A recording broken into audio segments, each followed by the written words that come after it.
Combat sports fans, subscribers, welcome back to the Basement Breakdown. We have more Championship 1 predictions this week. Last week was a little rough. Things didn't go as planned, but we have come back with a vengeance. We have Lumpinee 143 predictions this week, and we are joined again by the gambling phenom Bruce, giving us insight into the card, predictions, parlays, all the good stuff. We are also back with UFC predictions this week. We've got a big card, Strickland versus Hernandez. The video for that full card breakdown should be up momentarily. So we've got a lot going on this weekend, guys. Let's get into it. Good luck on your predictions. Let's go. Hello again, everybody. I am going to be breaking down your One Friday Fights 143 card for you. But before I get into this, I'd like to say shout out to Anthony for being here every week and watching the videos. But anyways, before I get into this card, I'd like to also talk about the state of One as a corporation. Chatri Sidyatong, who is the boss of One, is down a lot of money and is trying to gather money any way possible. The gambling commission allows the dodgy judging system that he has in his One fights because it brings in money, of course. And while I've kept track of many robberies, there's always a robbery or two per week that I've always warned about that happening in this sport. So be careful, like always. But I'm not gonna lie, last week I didn't agree with a couple of decisions. I didn't agree with the Salomon brothers' decisions last week and the Jonas Anand decision. I called the robbery factor for the Jonas Anand fight beforehand. Like, I knew the Japanese fighter was better than Jonas Anand. I knew Jonas Anand was quite fraudulent and he's not as good as his brother Nabil. But the fact is that I knew he might get gifted the win in that fight because he is the brother of Nabil. And yeah, at the end of the day, he got gifted in that fight, even though the Japanese fighter did better than him, and it's unfortunate, but. Yeah, and what was it? The Salomon brothers too. I also believe they won as well. But when it's a close fight, like, the judges will always favor the tie. But I can't lie. The judging has been quite ridiculous in One recently. A lot of unfortunate events happened last week. Uri was winning, then he fell. My girl was winning, then she got a doctor stoppage from an elbow off screen, it was like off screen, off camera. Yeah, it was just bad. It was an unfortunate week, but yeah, let's get into this card, man. The betting favorites, like, it was just bad for the betting favorites, but I knew there would be risks, and I can't lie, I didn't know that it would be this risky for the robberies. This week, I expect possibly more of the same. There are a lot of 50-50 fights, and I anticipate some possible upset scenarios. Understanding this game, there are risks. Many fighters may be winning up until they lose on this card. I can't control the outcome, but I've got a few, I've got a couple counter bets and hedges to my parlays on some fighters, and some fights that could possibly, some fighters that could win against my own predictions. So stay tuned to find out who's likely to be an upset and hear out the risks. For bout one, I actually don't have any footage, so I can't tell you anything about that. All I know is everyone is betting on Mohammed Ridwan for some reason.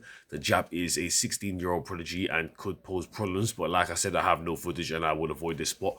And yeah, let's get into bout two to start the card. Bout two, we have a bout between Shabakil and Nazanin Hosseini. My prediction here will be Nazanin Hosseini as a 3 times female underdog on this card, and I'm going to get into the reasons why now. Chabakil is 19 years old with 59 wins and 6 losses, standing at 5'1". She's extremely small, but has heart despite her small size. The thing is, I don't think she's physically threatening enough size-wise for this matchup with Narjesadat Hosseini. She has 2 names, by the way. Nazanin Hosseini fought a 3-round battle with the undefeated Desiree Wodeka and lost after taking round 1. She took round 1 in that fight, due to getting she lost the decision due to getting outmuscled and outvolumed in round 2 and 3. Nazanin fought well in round 1, showcasing her spinning elbows, axe kicks, teep kicks, and volume against Desiree. But she started to get out technical at the end. In round 2, she let Desiree dictate the pace. Desiree had the better fundamentals and was checking, catching, and avoiding all of Nazanin's Nazanin's kicks.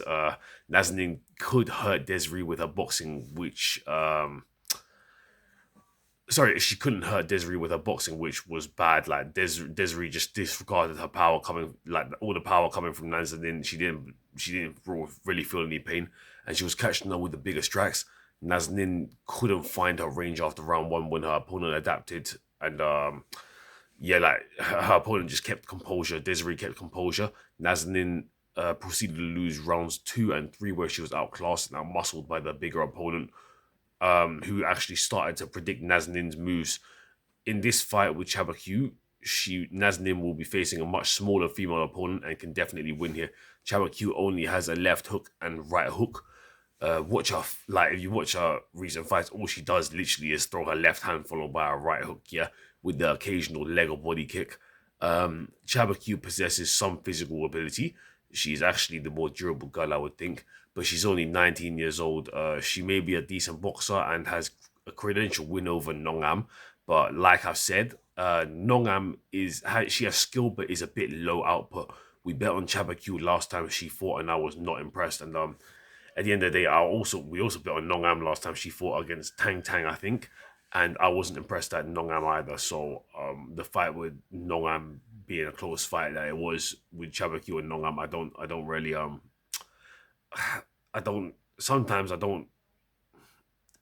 Nongam is a respectable win, but she's overrated. She's a bit overrated. Either way, Chabakyu isn't as physically imposing nor as dangerous as Desiree. I really do think that Nazanin can become a good female contender, but her boxing is lacking. I prefer her kicks over her hands. Her hands don't carry much weight, but she can land more output than Chabakyu.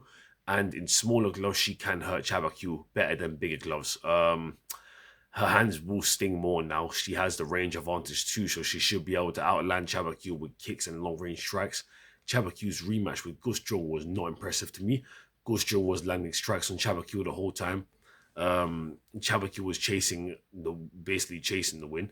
She was scoring, Gusjong was just scoring off the back foot, and Nazanin is better than Gusjong in my opinion, and Gusjong could have beaten Chabakyu in the rematch that them two girls had. So I'll be leaning Nazanin here to win, but I just hope she doesn't start slowing down in round 2. If she starts losing her own composure and she starts if you watch Desiree fight, you'll see what I mean. She really starts to lacking in round 2, and she's letting Desiree get away with setting the pace. This one thing that Nazanin can't do. She can't let Chabakyu set a pace on her, because the Thai judges will give it to Chabakyu if Chabakyu is just walking forward and landing bangs. Nazanin can definitely outland Chabakyu, but she needs to make sure that she's constantly moving on the back foot and just outlanding her. Chabakyu, if you're a good striker, Chabakyu can literally just be a forward walking punching bag. Chabakyu is very easy to hit, and if Nazanin realizes this and she realizes, I can hit her while moving on the back foot, then she's going to be able to snipe away if she's smart. For bout 3, we have a Muay Thai bout between Rambong and Song Pandin. Rambong has a record of 81 and 49, while Song Pandin has a record of 35 and 10. By the way, before I get into this anymore, I just want to say that this fight is a lot riskier than the odds state. I wouldn't say there's value on Song Pandin just because, there is, but I just don't think that Song Pandin is going to win, so I don't think that you're going to cash in on the value, even though the value is on Song Pandin. Rambong is not that good, and I'll get into it now. I chose Rambong to lose in his last few fights because I said he's an absolute CTE head with a chin that's absolutely gone. When his brain gets rattled, if you can punch him hard enough, and it's quite easy to KO him, and he just stands there and just gets hit whilst throwing bombs. If you can't punch hard enough, though, you're gonna be there for a while. The thing is, he's getting put up against Song Pandin, who's an awful Laos fighter with very low levels of skill, and he 100% is not as powerful as Rambong at the end of the day. We took Stephen Irvine over Rambong and Suryanlek over Rambong, but when we took Irvine, we knew he wouldn't be able to land a KO unless he threw a head kick, and guess what? At the end of the day, he landed the head kick and ended the game early for us. Song Pandin really isn't that good. this spot feels like a layup for Rambong to secure a victory after a couple of losses. I believe this is a feeding fight for the Thai to win against the Laos fighter and get him back on track, but I wouldn't be so convinced, and I definitely wouldn't ever trust Rambong, who has a less than 2-1 win ratio with a lot of money. Rambong has lost to a lot of fucking people that I can name, like a lot of people. I mean, he's fought some good people. Don't get it wrong, he's fought some good people, but he doesn't beat them. He doesn't beat the good people, and well, he beat an opponent that in one, I forgot the guy's name, but it was another Laos opponent that who is it beat this one Laos opponent beat Song Pandin, and when they fought, Rambong Rambong won because he had a knockdown early, but he was actually the one with a welt on his head and looked to be the more damaged fighter at the end of the fight, but he won because he had a knockdown, and he was hitting some big shots, but he was actually the fighter on the back foot the whole time. And yeah, I don't know. I don't rent. This is the thing. I've never been fond of Rambong. He's never ever impressed me much. He's always been a bad fighter in my books. He's never had good skill. But against this Laos opponent really is just worse in my opinion. I don't believe this Laos opponent is good at all. So I'm going to be leaning Rambong here. I think Rambong can win this fight, and I think he can get back on track in I think he can get himself back in the winners column. But if this goes wrong, I wouldn't be surprised. For bout 4, we have a Muay Thai bout between Wuchakrai and Ayoub Yassine. I am going to be. This is a scary one. My prediction is going to be Ayoub Yassine, but I actually believe this fight is completely 50-50. Maybe a little bit of a lean on Ayoub, which is why I'm taking this fight. They're perfectly picking, by the way, on the odds. Let me get into it now. Wuchakrai is 5'8", 24 years old with 48 wins, 17 losses, compared to Ayoub Yassine, who is 6 foot tall, 20 years old with 8 wins, 1 loss. Ayoub Yassine is not as technical as Wuchakrai in my opinion, but I think he will have the bigger moments in the fight. A lot of people are shitting on Wuchakrai for his last performance, and to be honest, I did too a little bit, but his opponent, Dedwang Lek, can beat anybody and lose to anybody when it comes down to Thai versus Thai battles. Wuchakrai would have beaten Dedwang Lek if he hadn't been dropped one time, but he was dropped, and therefore he forfeited the match because he couldn't get a return knockdown. But Wuchakrai has a great step-in selection when he strikes. Like, he can throw his signature vicious right-hand cross here with a good step-in, and it lands right down the pipe. And he could step either side, and launch head kicks and body kicks very well. His form last match was not the version of Wuchakrai that I'm used to seeing, so I can't hate on him last fight, even though he lost for me. But he was beat Muhammad 2 feet, but at the end of the day, Muhammad 2 feet I don't think is at the same level as Ayoub Yassine. I think Ayoub Yassine has a higher ceiling than 2 feet. I think Muhammad 2 feet is chinier and less durable by a mile than Ayoub Yassine. But I do think that Taifik has a wider range of skills. Like, Ayoub Yassine isn't as flash as 2 feet yet, but he's more composed and he's more durable at the end of the day. He's also got stronger punching power out of the two men and has a good one too that he uses. But last fight for his debut, he didn't impress me much. Like, he took all 3 rounds, but he was tied up in clinch for prolonged periods of time. Wuchakrai could even win a decision over Ayoub by outpointing Ayoub here. I don't think Ayoub has ever fought anybody on the level of Wuchakrai yet.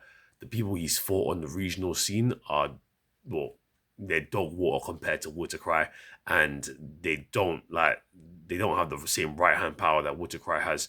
I've seen Kalkarat land a couple hooks and right straights on Ayoub. Ayoub could get caught viciously by a flash right hand that drops him, and I wouldn't be surprised if he does get dropped. Like, he doesn't really have the best head movement, and he walks head first into counter right hands sometimes. He was walking into a few counter right hands from Kalkarat, and Kalkarat's nowhere near as good as Wuchakrai is the thing, and yeah, I'm gonna lean Ayoub here, but if Whitaker wins, like I said, I won't be surprised at all. Ayoub is nicknamed the sniper, but as for what I've seen, he needs to be a better one if he's gonna win here. He went from the regional scene in Morocco to fighting Thais on the big scene, and he has to realize that his 8-1 record means jack shit against killer veterans. If he's gonna make a name for himself, he needs to win convincingly. He can't fight like how he did against Kalkra. If he does, I expect that he will lose. Um, Ayoub Yassine will be the prediction, but his keys to victory are: don't get caught by the right cross from Whitaker, outstrike Whitaker, and yeah, just don't get fucking dropped, man. Just he can outstrike Whitaker, he can hit him with. He's more powerful, I think, than Whitaker, and he's also the well, he's more physically built as well. So I just don't think that he's as skilled as Whitaker. I think Ayoub could potentially drop Whitaker or have the bigger moments against Whitaker. So I'm going to be leaning Ayoub here. But like I said, I wouldn't be surprised if Whitaker just goes out there and just knocks down Ayoub. And yeah, Ayoub's going to be the pick. Nakrob versus Panrit. Now, listen to this breakdown, all right? This one here might not even be about who's better. Because the truth is, if we look at the past performances and look at who's lost to who or won against who, Nakrob is better. But this might not be about who's better. My prediction is going to be Nakrob here. But like, look at this. Panrit, we took Panrit last time over Krisana, and Panrit got robbed. And I thought Panrit started to show signs of CTE. And against Krisana, he got rocked one time, but he stayed his feet and he won that fight every single round. He won it clear, and he got robbed against Krisana. So I'm very skeptical with this bout because Panrit is actually the more technical fighter than Nakrob. Nakrob's the more meant to be the more durable fighter and the more aggressive fighter and the more savage warrior. But as of recently, he's been losing his chin, and Panrit's also lost his chin too.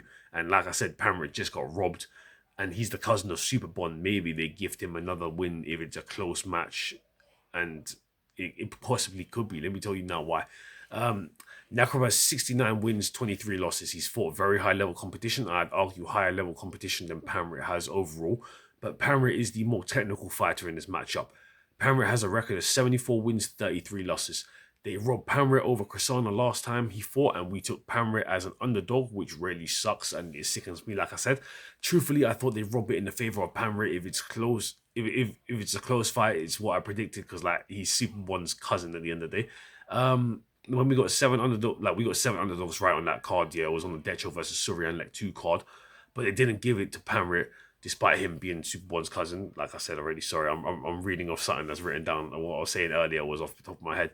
But they gave it to Krisana even though he clearly lost all 3 rounds. I know Panrit is better than Komawat as well, but he lost twice to Komawat, and because his chin is just not good anymore.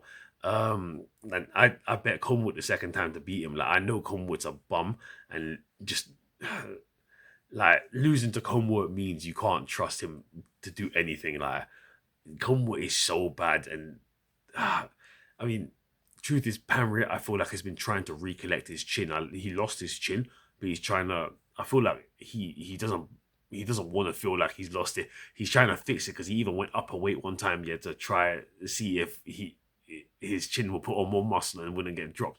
Panrit's not the fighter that he used to be a long time ago. He used to have a lot of respect on him. Nakrob was once also a great savage and a feared Muay Thai matchup for any Muay Thai fighter, but after I bet on Kongthorani to beat Nakrob, he's only been losing and losing badly recently. Like he used to only have a loss to Nabil inside of 1, but now he's lost to 3 out of his last 5 fighters that he's fought against. Nakrob is a fighter who fights literally off how his mental state is in the fight. Like if he mentally quits, he just quits. But if he's down in if he is down to scrap in some fights, then he just soldiers through and just walks men down with vicious power. I used to win a lot with Nakrob, but recently he let me down against Jiao Yai and Taiki Naito, which disappointed me. But he was even dropped by Pueng Luang's head kick. I knew Nakrob would get back up and KO Pueng Luang with his boxing because Pueng Luang lost his chin too. And that's a big reason why I'm actually leaning Nakrob here, because Pueng Luang is...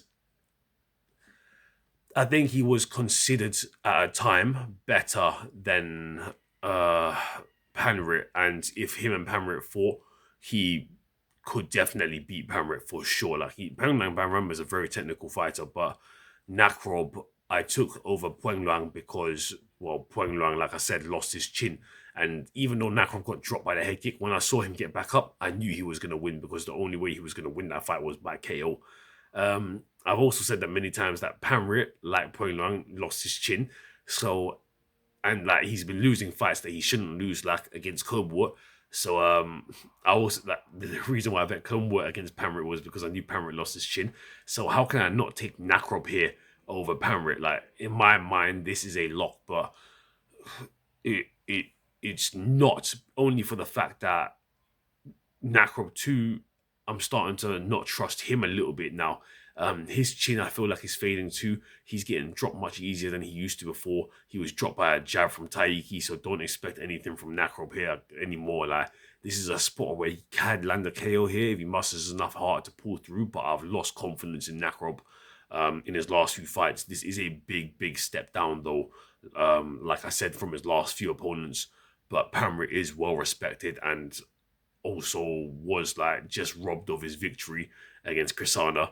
Like I said many times already, sorry about that. If this fight is close, they may just give Panrit the victory back. Nakrob has more power and can rock Panrit easily, but I don't know what version of Nakrob we will see now. He may be a shell of himself, like against Taiki, or he may be the savage version of himself that I knew he can be along, and like that I've seen him be against Muang Thai, against all these other Thais. Like he's beaten better Thais already than Panrit. He's beaten better fighters than Panrit. So, well, he should really just beat Panrit here. Nakrob has the power edge when it comes down to who's going to get the more likely to get the KO. I'd say Nakrob's more likely to get the KO. So when it comes down to it, it's the knockdown shot that I need. I just need Nakrob to land one shot. If he doesn't have confidence in himself, he may not end up getting that one shot. And if he doesn't end up getting that one shot that knocks down Panrit, then he may end up losing a decision, which is what I'm scared of here. But Nakrob is by far more likely the fighter to win by getting a knockdown and probably getting a KO here. This is a tough one too. Petchayot versus Masatoshi Hirai. For the men who want to bet for fun, bet here. For the men who only bet on select spots, skip this prediction because it's between an unskilled but powerful Thai versus a technical but old Japanese fighter.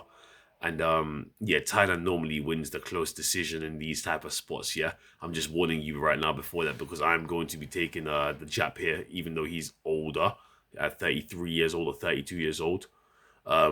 He is the much better technical fighter, and Petchayut is just not that great. But like I said, they swing it to the Thai here too often. So this is a spot where you all should skip, and me being the degenerate I am, will continue to bet. Uh, anyways, look, Petchayut, he has a career of 30 wins, 11 losses. His last loss was to Kunpon. It was a very weird one. I watched over and over, and Kunpon was actually dropped first out of both men when they fought. He was hit by a big counter right when he was over aggressing. But Ricky Sale, who is the referee and the shit one at that, he did not call the knockdown because he's a blind idiot who gets paid by Chatri. Anyways, Kunpon then ended up dropping Petchayut when Petchayut was off balanced with an uppercut. But like the uppercut, it skimmed the side of his head, yeah, but it didn't even impact. Like it didn't really impact at all. The knockdown was not really a knockdown. It was more just Petchayut falling on his ass, yeah, and like just being off balance, yeah, and just falling to the floor. And Ricky Seal, like the blind judge he is, he called it a knockdown. If anybody wants to see the exact footage I'm talking about, I'll give you the exact seconds of the fight in the exact rounds so you can see it for yourself. Like, he was off balance and he was purposely dropping himself to the ground to avoid strikes. But the knockdowns were called at the end of the day, even though, well, that first one shouldn't have been. I didn't even bet on this fight, but I could see the bullshit judging and the referee, and you could just see that they wanted Kompon to win. I will bet against Pechayut here with an aging veteran Jap, which is a risk. So I'd say don't bet here. Like, literally, I'm telling you, don't bet here. Pechayut just lost his debut. They're probably gonna try to give him a win here, yeah, over this aging veteran Jap. But this aging veteran Jap can still fucking win here. This Jap is he's so much more skilled. He's a much more technical fighter in this matchup. He's fought the better competition. He's also competed against Ryuya Okuwaki in a 5-round fight, and we chose Ryuya Okuwaki to beat Pet as a 3-times underdog. He lost to Okuwaki, but despite being 33 or 34 years old, he's a veteran with tons of experience. As long as he doesn't get dropped, he wins, which is on on this one exact card, that seems to be the big if. Like, if they do or don't get dropped, they fucking win. You know what I mean? This pick, I am not very confident in. Masatoshi is a veteran and very skilled, having fought some great Japanese fighters, but he's aging and getting old. He is the more technical fighter, like I said many times, out of the two men, but all that needs to happen for him to lose here is to get caught by the counter right hand over the dome. These men were pick'ems at first, but I kind of understand why Masatoshi is becoming the favorite on the betting odds. When he fought BM, he was winning all 3 rounds, but was robbed already inside of 1. Hear that? He's already been robbed for the Thai fighter inside of 1. BM is Ferrari's friend. He took all 3 rounds, in my opinion. Round 2 was possibly the most controversial round of the match. Masatoshi at least took 2 out of the 3 rounds for sure. Like, Masatoshi beat BM, who's the training partner. I said that already, what the hell? BM landed good leg kicks from southpaw against Masatoshi, which landed with good impact early in round 1. Masatoshi adapted and kept the distance between him and BM short, so BM couldn't utilize leg kicks as well as he wanted to. Masatoshi outboxed BM and should have won, but they gave it to BM. He landed good body crosses and good hooks, good elbows from clinch, but the shots aren't the elbows weren't insanely powerful. They have to add up over time. They're not like elbows that they're gonna knock someone down or some shit like that. I don't think Pechayut is very powerful though. So if he gets a knockdown, even if Pechayut ends up getting a knockdown from his counter right hand, which is the biggest threat weapon, by the way, even if he gets a knockdown from that, he may get knocked out if Masatoshi chases the victory and the rounds go on. Masatoshi will be the sharper fighter, like I said, but he's got to watch out for the right hand counter of Pechayut. He leans back and throws the right hand viciously, but Masatoshi is an adapter. He finds a way to win, and if you lean back and are off balance constantly, like Pechayut seems to be in his matchups, he can get a knockdown on you. If Pechayut gets a knockdown though on Masatoshi, expect him to play the bitch game inside of 1. He's gonna start clinching and hugging to a victory. He's a very shit fighter, but he swings with everything in his unorganized right hand. So the Jap is more skilled, but this sport is very close due to age differences. The Jap is the better fighter, and Japan is due some wins after they went 0-4 last card at the end of the day. So for the men who want to take money on select spots, skip this spot. For the men who want to bet for fun, bet here. And, hope that they don't bullshit the Jap in this one spot. This is a very fucking risky spot. I will be leaning the Jap for the reasons that I said, though. And also for the fact that, what was it? The Thai kid, what the hell was I going to add on? Bloody hell. The Thai kid... He's just not on. He's not very balanced, and Masatoshi, he fights very. He doesn't waste movement. He doesn't really waste energy, and he should be able to outplay him everywhere. Really. Bout 7, we have a kickboxing bout between Fakhreddin Kasanov from Uzbekistan and Yoshida Kosei from Japan. Yoshida Kosei has a career consisting of 7 wins, 1 loss, I believe, but some sources say 6-0 or 8-2. I believe it is 7-1 or 6-0, and I believe that his 1 loss may be a little bit of a robbery. He is elite when it comes down to technical striking whilst avoiding damage. He's an insane technician fighting out of Teppan Gym, a team that trains out some of the best Japanese fighters like Nadaka, Shimon, and well, this gym is the gym that teaches you how to be the best point fighters in the world, basically. And like, yeah, we won with a lot of these Tevin gym fighters before. Yoshida is better by a milestone when it comes down to technical striking between him and Fakhreddin. Kickboxing also favors Yoshida over Fakhreddin since kickboxing is the home sport of Yoshida and Fakhreddin has mainly competed in Muay Thai bouts. This may even be his kickboxing debut for Fakhreddin, but I'm not sure. Um, Anyways, Fakhreddin's overall Muay Thai career consists of 46 plus wins and 5 plus losses. He also has, I say plus because that's the most recent, that's what the most recent fight footage that I found of him says. He also has an MMA career, but has lost fights before in MMA. When it comes down to winning a technical fight against such a high level up and coming Jap, he will need a knockdown to win in this fight because, well, there is no way he's going to outstrike the Japanese fighter in a 3-round decision. This Japanese fighter has higher volume than he himself does. So, and very good precision. Like this Jap has very, very good precision. He's very technical. He's very good at catching you with just combinations and exiting out of the way. He's so good at slipping, and yeah, he's like I just don't think that Uzbeki's speed is fast enough to continuously catch the young 19-year-old Jap. He is stronger than the Jap. He is more durable than the Jap. Thing is, this Jap is so good at avoiding strikes, like I said, and not getting hit. The gym that he works at teaches you just how to avoid getting hit so well, and he's just great at slipping strikes. I don't think the Uzbek will land his spinning body kicks or his right hook at the end of the day. I think the Jap will find his rhythm and slowly pepper the Uzbek. Despite the Uzbek's great record, I don't think he's fought great competition. Like he fought in RWS against a 30-10 Thai. Yeah, that didn't impress me. He didn't have a high. He didn't impress me in that fight. He didn't have high output. He was missing many spinning heel kicks to the body that, and the Thai was practically stationary when he was missing the spinning heel kicks. Like, I think the Jap in his home, like he should just stay in his home sport. While he's in his home sport, he'll display a masterclass and just pick away at the Uzbek. A decision is almost guaranteed for the Jap here. Like this Japanese fighter just doesn't win by KO. He doesn't have much power, and since he's kickboxing, he just needs to keep a clear lead. I don't think he's gonna. There's no way in hell he's gonna KO the Uzbeki fighter.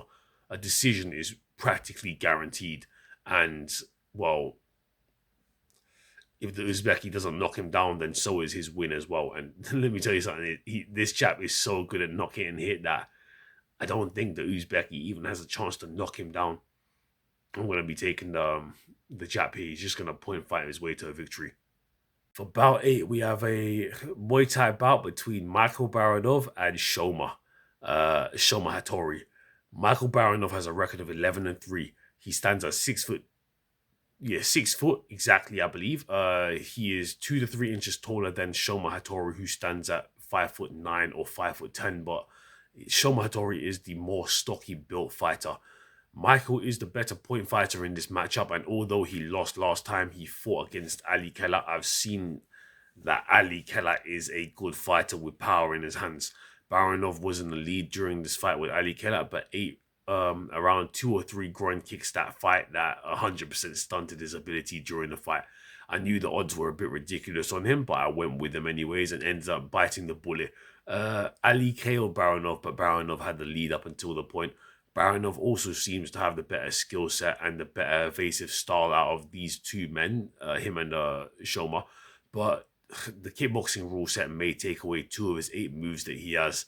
He can't throw elbows and he can't throw knees and clinch, so it's a risk at the end of the day. I don't know if it will favor Baranov, but Baranov's a very good point fighter too, and he's very good evasively.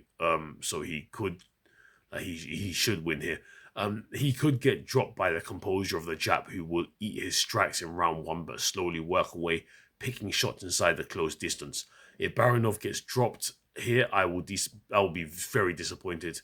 But he's the better striker than the Jap technically. It's just we don't have a big sample size for Baranov on his footage. He has good footwork and he has good evasion skills on paper.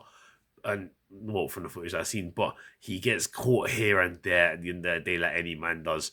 Against Ali, his evasion skills couldn't take him a full 3 rounds, but I believe Ali Keller is better than Shoma. I believe Ali Keller's a pretty good fucking fighter, man. Like, anyways, I believe Shoma is a good fighter too, who picks his shots well and has a good question mark kick, like a pretty damn good question mark kick, but for his height, but he doesn't have the output or volume to catch Baronov enough to KO him or outstrike him to the distance in a matchup. Like, that's only 9 minutes with padded gloves. The knees from Shoma would also have less effect against a tall, evasive fighter like Baronov, because he's not gonna. Well, it's gonna be hard for him to find Baronov with knees. Baronov's gonna be leaning back most of the time, just avoiding him, using light footwork here to just run around the ring and stay on his feet. If Baronov is to win, he needs to stay on his feet. Like I said, he needs to keep utilizing the ring and circling while gaining points. If he's if he's gonna win this kickboxing match, the jab isn't as fast. And the opponents I watched him fight in Rise West 27 and 28 are not higher output fighters, and they don't like have the speed that Baronov has. I have to lean towards Baronov here in this spot. I genuinely don't trust Baronov with big money, but he's worth a sum for me if his odds are good. I also assume that this will go the distance. Baronov will be winning the fight unless he gets dropped. But I don't know if this fight might not go the distance, because Baranov's got quite good KO power. He KO'd how the hell did I forget his name? I think it was Koyung. No. I don't know. He KO'd man, how the hell did I forget his name? He KO'd someone for his debut. Angel Bowser, that's it. And we bet on Michael Baronov in his debut to KO Angel Bowser. No, I didn't know he would get the KO, but I bet on him in his debut. I've seen footage of him on his regional scene. Michael Baronov has a belt on his regional scene too. He's actually quite a good, evasive, technical fighter, but like I said, any man can get dropped. This is one at the end of the day. And well, now that he's going back to these bigger gloves, I feel like he's chosen to go to these bigger gloves because he doesn't like the punch. He doesn't like getting punched in the smaller gloves. He doesn't like to feel the power and the impact. These bigger gloves may actually end up favoring him over time. Bout 9, we have a Muay Thai bout between T.I. and Anon. This one here is a fucked up fight. It's 50-50. I'm going to tell you why now. Anon is the better fighter. Definitely the better skilled fighter. But T.I. just needs one shot to drop him. And that's literally how this fight is. I can't explain it any more than that. Anon will be winning this fight until he gets dropped by T.I.'s one strike. Thing is, though, I don't know who wins because T.I. is the guy that if you want to bet the upset on, yeah, and you feel like there's too many favorites on this card, you can bet on T.I. as an underdog, and I would completely understand here. I'm going to explain why now. Like, T.I. has a record of 32 wins, 17 losses. He fights against Anon, who has 83 wins, 20 losses. It is a huge gap in terms of ratio, but I believe T.I. can win here only because he's going to be the underdog going into this matchup. I believe T.I. was better than, I think he was better than Singdam, aka Black Lion, and not in that fight he wasn't better, but as a fighter overall, he could put, like, if that fight was a longer extended match, he would be a better man than Black Lion. If you put them two in a room together, yeah, and said fight to the death, T.I. would win. Like, I knew T.I. could box better than Singdam. Singdam was the betting favorite last time, but I chose T.I. as an underdog because I went for it, even though I knew Black Lion was a big, massive crowd favorite.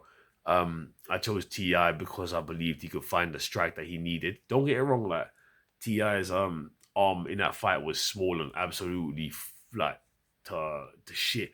But what's he meant to do? Not block the kicks? I know the arm looked minced up, but who was really the fighter closer to getting finished in that fight?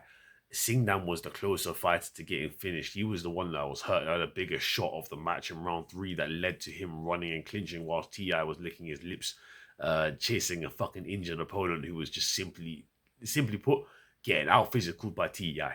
I'm not implying T.I. won, but he could have beaten Black Lion, and if he threw down the way he did in round 3, like if he did that in round 1, then he could have won. But at the end of the day, this is Ti, and he didn't do that. He didn't throw down the way he did in round 3 and round 1. Like, he started throwing down too late, and that's the one thing. That's the issue I've always had with Ti. He's used to being the more physical, durable fighter than his opponents, so his output isn't always the highest. His power in his right hand can drop any man and has KO'd men that Anon went the distance with. Like, I know Anon is on a 9-fight win streak or whatever the fuck. Maybe an 8-fight win streak or some shit like that. I don't even know what it is, yeah. Yeah, like, Anon on this website that I've checked has a win over Deadwang. Like, I'm not sure if that's true or not, if Deadwang like has the win over him. But on the paper it says Anon has the win. It may be wrong though if I press it. I don't believe Anon could beat. I don't believe a guy that Anon could beat Deadwang. Like, I have not seen this fight, and I can't find it. Like, trust me, I've looked everywhere, but apparently this fight is a very controversially spoken about matchup where maybe Anon didn't win. Like, truthfully, I'm surprised I saw Deadwang's name when I researched Anon, but there he was, and with a win by decision, no less. I believe Anon is a decent counter striker. And can use clinch knees effectively and can step in and strike with power. But against a man as durable as Ti, if you brawl, you will get dropped by him. Gianni Delu dropped Anon, but I was worried about the level of competition Gianni had fought in the past. I trusted Gianni because he was undefeated. He had 24 wins, 0 losses against a man that I didn't even consider to be good. Like, I don't consider Anon to be that good, yeah. But at the end of the day, well, Anon got a comeback KO victory over the undefeated Gianni, who actually had a knockdown over Anon but ended up losing the fight. I do think Anon is the better technical fighter between him and Ti, but I think Ti has power that Anon hasn't felt in a while with his opponent selection. Gianni was a point fighter that broke down when he tried to coast to a victory and his pace slowed down, but he still found a knockdown over Anon. Ti is a fighter who stays composed and stalks you with his power, and he can find Anon's chin and drop Anon. Ti has more power than Gianni. If Ti catches Anon's chin, then Anon can easily fall. If Anon falls, then he loses this fight, because the fact is he's not going to get a comeback knockdown on Ti. If Anon drops one time, Ti wins for sure, because Ti is just known for his durability and he can eat elbows to the face. Like, he'll eat an elbow to his face, yeah, lick his lips, yeah, like a hungry dog, and just continue going after you. But the issue with Ti, like I said, his output. And the fact that he's always throwing big, powerful singular strikes, but he's always doing it too late. He finished 2 of the opponents that Anon went to decision to, namely Yod Udon and Sunday. The reason you can never trust Ti, like I said again, is because he can beat Sunday on, like, one day he can beat Sunday, yeah, by a brutal leg kick KO that was so strong it exposed the sciatica through the muscle on the thigh. And then another day, yeah, he can, like, in his most recent bout, by the way, yeah, he can go and lose a 5-round rematch to Sunday. And if you know Sunday Boomdex, I've practically always been right about him. He absolutely sucks. Sunday is a shit Thai fighter, and losing the Sunday is awful. The reason I was thinking Ti at first over Anon was because Anon gassed himself out against Yod Udon when they fought and was so happy to get the victory and win over Yod Udon. Like, you could see it in Yod Udon's face that Yod Udon didn't even think that he lost that fight. Like, Yod Udon thought that he himself won that fight over Anon. And truthfully, I watched him take the last 2 rounds when they fought, but I can't tell if it's a 3-round fight or a 5-round fight because the footage I have is of a clipped video. But I'm pretty sure it was a 5-round fight. Either way, Anon showcased aggressive clinch work and could easily drag like a fight through 3 rounds to victory over Ti. But yeah, Sunday out clinched Ti and out pressured Ti for 5 rounds, so Anon should be able to do it for 3. I don't trust the chin of Anon. I know Ti has more power and is more durable. This seems like a good spot for him to find a knockdown. I just can't shake the fact that Yod Udon outworked Anon, and Ti finished Yod Udon with a right hand straight in round 1. Like, the math here says take Ti as a dog, but then again, Ti is on a 4-loss streak, and his most recent loss being to Sunday. Like I said, like, who the hell wants to bet on a guy that loses to Sunday? Anon is the better fighter, but Ti only needs one knockdown, and well, it's a high stakes, high reward take. You take your pick, but if you bet Anon, then he wins by decision. If you bet Ti, his odds will be good on him as a dog, but there will also be more value on him by KO too. But I doubt that he's going to get the KO. I think that if Ti wins, he can probably win by decision too after knocking down Anon one time. Anon's tough, but Ti could just be the guy to drop him, man. I think Anon is definitely the better fighter. So I would, if you really want to go someone, I would go Anon. But the value is definitely on Ti. The value is definitely on Ti. Like Anon is my pick. I might even be a cheeky little bugger and place a little bit on Ti and see how my parlays go with it. For about 10, we have a no, it's an MMA bout. Sorry, we have a MMA bout between Elene Loladze and Sarah Mahmoud. Elene Loladze, aka nicknamed the Blood Fairy. She is a Georgian fighter and well undefeated in her MMA career. I cannot find her official record, but so far, if I go off her topology research, she deserves to be undefeated. I watched her fight with Hasmik as a try-in. It was a kickboxing bout. Elene clearly won the fight, but was robbed for the hometown girl to win the victory. Either way, I know Elene is capable of fighting at an insanely high level when it comes down to her striking, and will be competing probably with some of the elites and the best in the future, since she beat Hasmik but got robbed. And Hasmik has had bouts with good fighters like Funda Al-Kayis, who's also competed against girls like let me tell you this career. She's fought against Anissa C18 Mexican Francisca Vera, aka Miss Scarface as well, yeah. And Miss Scarface just got robbed, by the way. Against, what was that girl's name? Gabriella, whatever her name was. We bet on Scarface to win a fight, but she got robbed. Anyways, this girl here, Funda, even fought Kana, and personally, I think she lost all three of those girls in it, but personally, I think Elene could beat Funda like 8 times out of 10 times if Elene and Funda fought in a striking match. So I too think Elene is going to get pushed as an upcoming female Georgian fighter with slick kicks, a tall, lean frame that allows her to touch opponents up with her long-range boxing, and her question mark kicks that will rack up points or even finish off lower level competition. The woman, which I believe Sarah Mahmoud is. Elene is 10 years younger with a great body teep kick that has initiated the shutdown of many of her opponents. Both girls, despite having very limited kickboxing and Muay Thai careers, have MMA bouts. And guess who the striker is compared to the wrestler here? Elene is the striker, Sarah Mahmoud is the wrestler. Sarah Mahmoud got outstruck by her MMA counterpart in one of her fights named Ilkner Kurt. She got a head kick through the guard and got beat up on her feet against Kurt a lot. Like, a lot of people thought Kurt won that fight.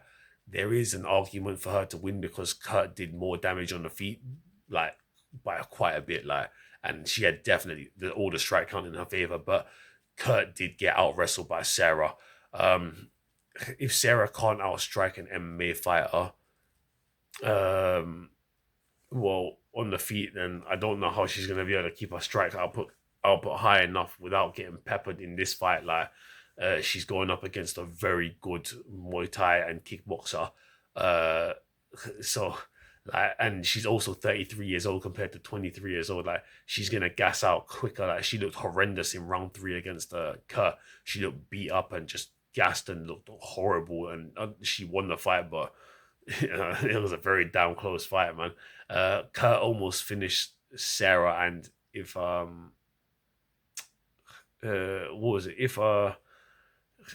if she had more time on her feet, I think that she could have beaten Sarah. Like, she outdamaged Sarah, but only won with cage control and takedowns. Now, an MMA girl who utilizes takedowns is going up against a long range fighter who utilizes long hooks and snapping question mark head kicks with more range than Kurt. I think Kurt got close with her head kicks. A head kick will land from Elene, who has much better kicking technique than Kurt did. And, well, she just needs to find the right opponent she just needs to find her opponent with the kick. Like, Elene has the skills and by far way more weapons in her toolbox. I do hope she utilizes them well. Like, I don't want to see her missing kicks out of range or nothing like that. I want to see her landing on the target. If she does this, it should be a clear-cut victory. Sarah's only dangerous in the early parts of each round.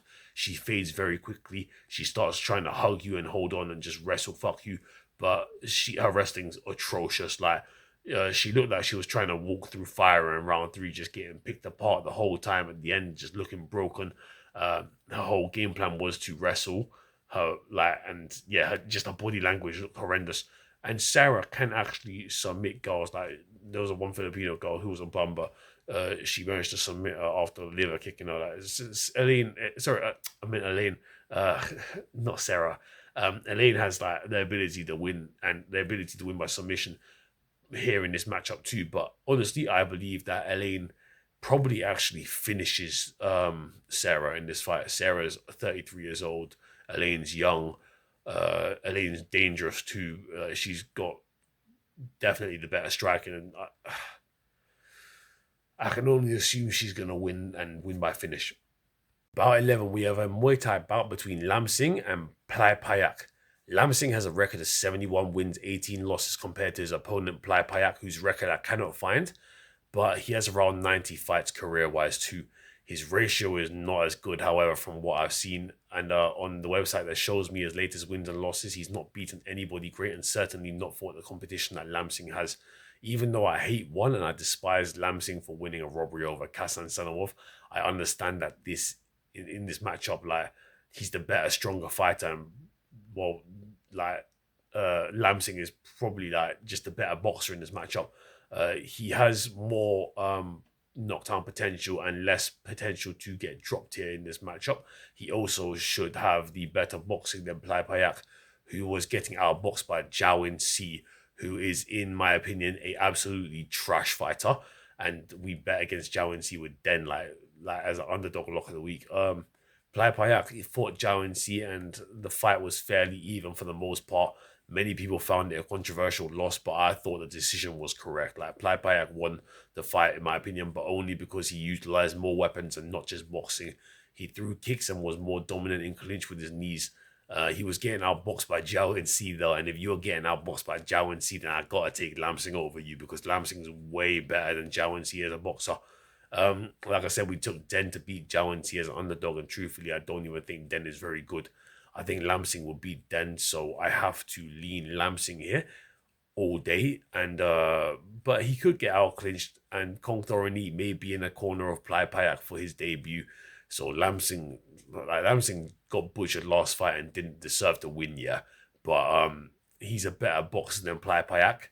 It's also Plai Payak's first time in small gloves, and he's been finished in round 1 a couple times before against guys who don't have the same level of power that Lamsing has. Like, I think Lamsing may get a round 1/2 KO here. I think it's probably going to be a round 1 KO, maybe round 2 KO, 1 or 2.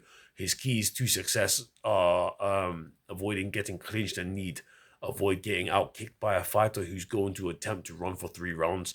Catch him, finish him early. Don't leave it to the judges, because if Kong Thorny turns up in the corner at the end, yeah, then, be prepared for an upset. At 12, we have a bout between Wanchainoi and Halang Hateong. It's a Muay Thai bout, by the way.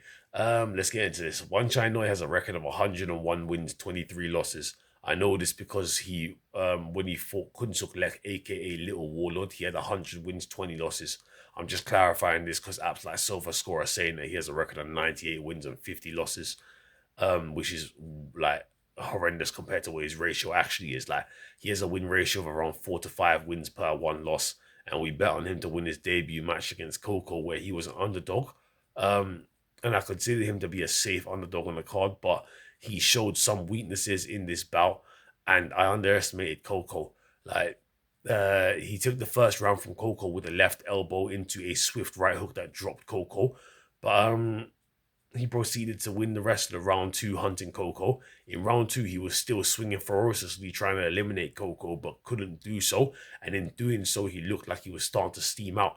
His pace wasn't that high, but he was swinging with everything in each strike. His performance exposed a lot of holes in his game. He has the ability to move his head out of the way of strikes, but when he was focused on putting all power over skill, he started to overswing and miss. His check hooks were missing wildly, like Khabib versus T-Bow hooks. Coco has had a resurgence when he could see that Wanchainoi was steaming himself out and not landing his shots correctly. Then Coco started walking down Wanchainoi at the end of round 2, landing big hooks that connected with his jaw after a body shot.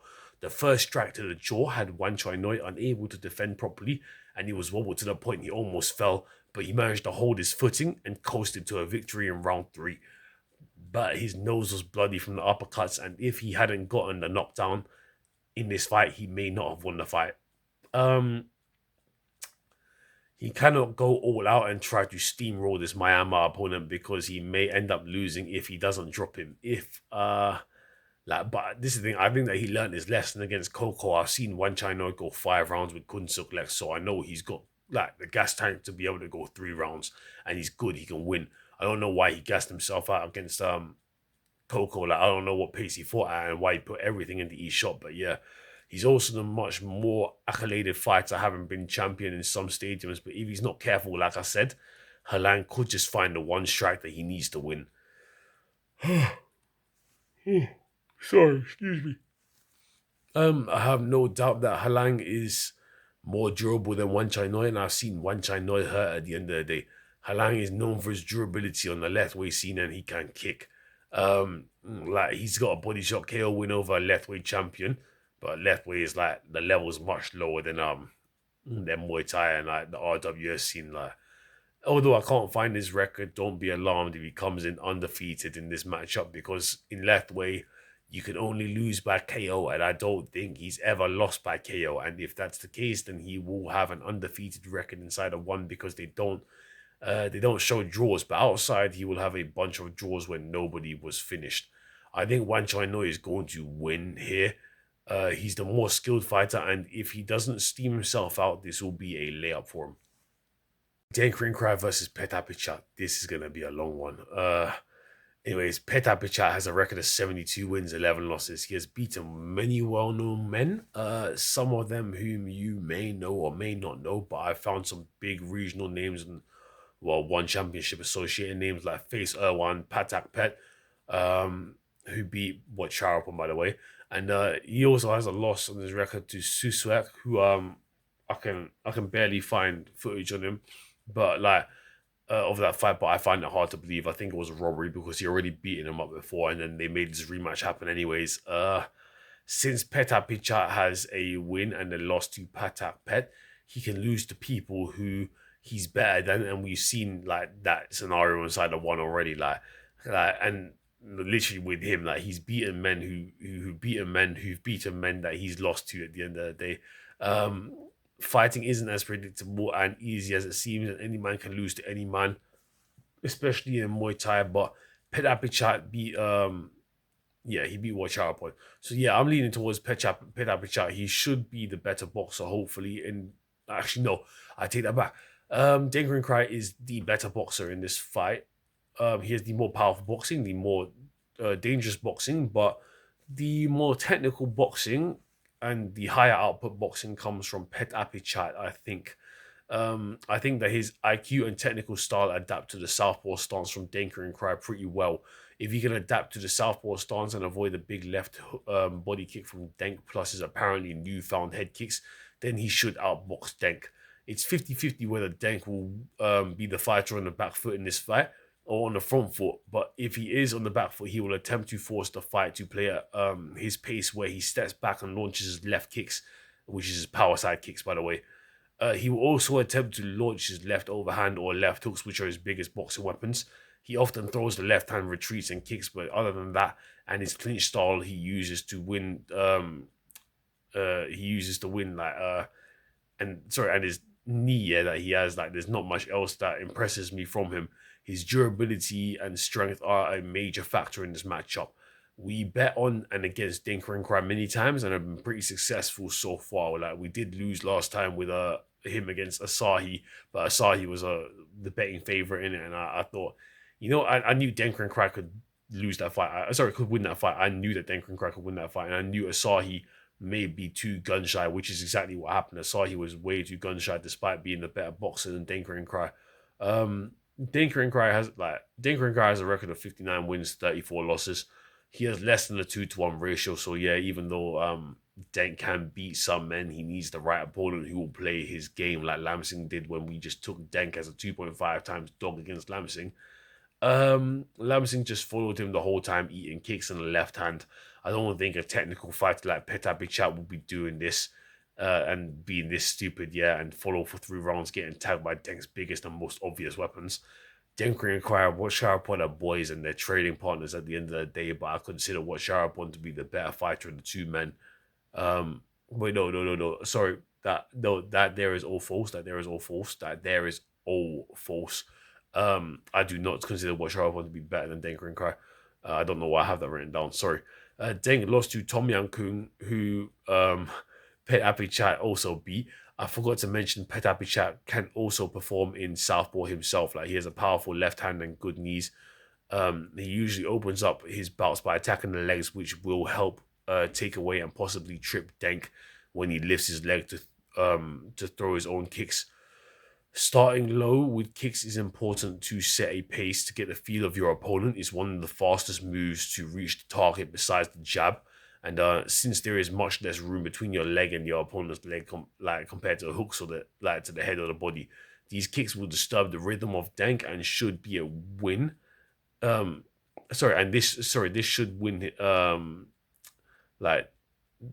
This should win the fight for Petr Bichat if he sets the pace of kicks, like leg kicks, in early. I would hope Petr Bichat is the better fighter in this matchup, and he possibly could be the better fighter in clinch too. Like, he has great knees that spear into the body and like even the thighs of his opponents, but his upcoming opponent Denker and Cry could also control the clinch entanglements. Like, it's 50-50 who rarely wins the clinch entanglements, even though Petr Bichat hits more inside of clinch. Like, he hits more elbows out of the two men inside of clinch. Petr Bichat also has great leg kicks in his arsenal, but against a southpaw, he would not be able to attack the outer thigh of Denk's leg, and is more open to getting his kicks checked by a cross check, which is the worst kind of check. But Petr Bichat is good at getting people to bite on feints here, which leads to them being off balance when he throws leg kicks. So Denk being a southpaw makes it harder for Petr Bichat to target his legs with his back right leg kicks. So he's going to have to target the body more and not get caught swinging and missing at a leg that's not there. He is smart, so I don't think he's going to get caught out missing low kicks, but it is still a possibility. Denk's outside thigh will not be an easily hittable target at the end of the day, and out of the two men, I'd say Denk has a better chin. He hasn't been knocked out in years, nor knocked out. Like, Petr Bichat is the pick, but when Denk fought Tom Yang Kung, which, by the way, like I said, Petr Bichat beat Tom Yang Kung, and Tom Yang Kung beat Denk. Denk had his moments against Tom Yang Kung, though, but Tom Yang Kung beat Denk in a clinch. He hit the better elbows, he hit the better boxing combinations, and he hit the better kicks in that fight. Petr Bichat had a 5-round fight with Tom Yang Kung, and in bigger gloves, but he utilized a lot of elbows that landed, and he utilized a lot of precise leg kicks. He can beat Denk if he doesn't get dropped. He's a smart technician, but Denk is more durable and probably has more punching power in smaller gloves. The aim of the game here will be to off balance and find a shot to rock Denk. Don't get out controlled and clinch. Use elbows and just attack the legs. He beat people who beat Denk, so I know he can beat Denk, but he could lose to him too via a knockdown. Denk has a powerful left hand, like I said, and is improving, but he's not great. I think he can be outpointed here unless he finds a knockdown left hand. It wouldn't surprise me if Denk somehow has enough heart to outwork Petr Bichat to the distance either, but I doubt that happens. I think Denk will need a knockdown strike for that to be the case. Petr Bichat was dropped by a head kick in the upset before and won, but got back up instantly despite getting dropped. He later went on to regain his win over the opponent Ayoub in a battle outside of one, and now he's here. I believe a sharper, better version of themselves than we've seen before. He also beat Ayoub in 2022 by KO in round 4, but inside of one, Ayoub got his revenge from that fight. A lot of people Pichot loses to men that he's already beat, or he's beat, they're just rematches and then he beats them somehow. Pichot is also the fighter who won't slow down over 3 rounds out of the 2 men, and I know his hands are not as powerful or as impactful as Denker Cry's hands, but Denker Cry some fights just doesn't do enough either. Like, he did enough against Asahi because I knew Asahi may be gun shy, and truth be told, Denker's improved his style. He's walking backwards, just countering, so he doesn't let people play their pace against him. But in doing so against the technician, like, this technician is gonna understand you and he's gonna figure out a way to beat you. Bout 14, we have a Muay Thai bout between 2 women, Vero and Shir Cohen. My prediction here is Shir Cohen, and I'm going to tell you all why right now. Shir Cohen has a record of 10-1. The Israeli woman is actually a very good fighter. But even though she has a record of 10-1, she has many more fights outside of her career in amateur. She's had over 50 fights. Veronica has a record of 20 wins and 3 losses in her Muay Thai plus kickboxing career, but she has like 40 something wins or 30 something wins in Lethwei or some shit like that. We bet on Vero last time out to win for us against the Japanese kickboxer counterpart, and she did win for us. But when I saw her at 1.3, I said it was ridiculous, and I said to wait for the line to change. They became pick'ems at a day before the fight, and that was pretty nice. Like, Vero's odds went up. We took Vero, but I knew the Jap was a good girl fighter. Vero only won because she had the more impactful strikes, and both goals, they both dropped each other one time. I knew Vero could get dropped too because Vero always has weight cut issues. Vero is a giant for a female competitor, and with her giant frame comes huge power that can drop any girl. We bet on Vero to win a couple times, and we've never been wrong. Well, we've never been wrong so far with her. We took Miss Scarface over her in the battle of Vero versus Vero because I knew Scarface was better than Vero, who has power but not the greatest technical output. This fight is simple. Shir Cohen is clearly the more skilled fighter and has many accolades. And she was even meant to fight. She was meant to fight a champion, Helen Rodriguez, but she got injured. And Shir Cohen, choosing Shir Cohen is much more technically better than Vero. She's the much more higher output striker too, I believe. And she also has a pretty decent chin and will be winning this match as long as she doesn't fall. Shir Cohen outclassed Miss Scarface for 3 rounds, who in turn outclassed Vero, but Vero said that loss was only because she wasn't used to the hydration and weight drain. Now she's saying she's gotten used to it, which, she has looked better in her later fights, but she's still quite low volume. And Shir Cohen will strike for 3 rounds. I like the Israeli here to win, and the truth is, I don't even think I've ever seen a Jewish person lose in one championship yet. So I'm happy to take Shir Cohen here. I took Scarface as a 3x dog over Vero, and I took Vero as a 3x dog against Junior Fairtex. Junior is trash. I knew it would be an easy win. She had a split decision with Li Mingru, but Li Mingru is a good female kickboxer.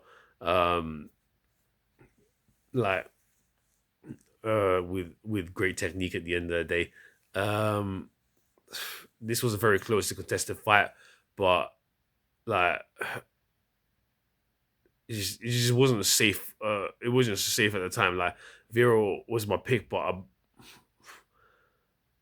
and at the time I believed her man, strength and appearance would win. I don't think it'll get her a knockdown against Shir Cohen though, and for that reason I'm taking Shir Cohen, and the fact that Shir beat the girl Vero lost to in her debut, and it was not a split between Vera and Vero.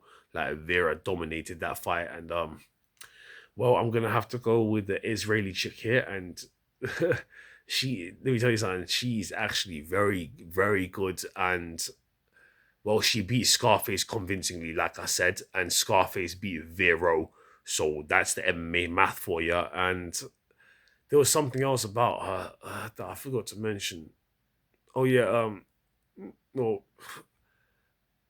was. I already said it. No.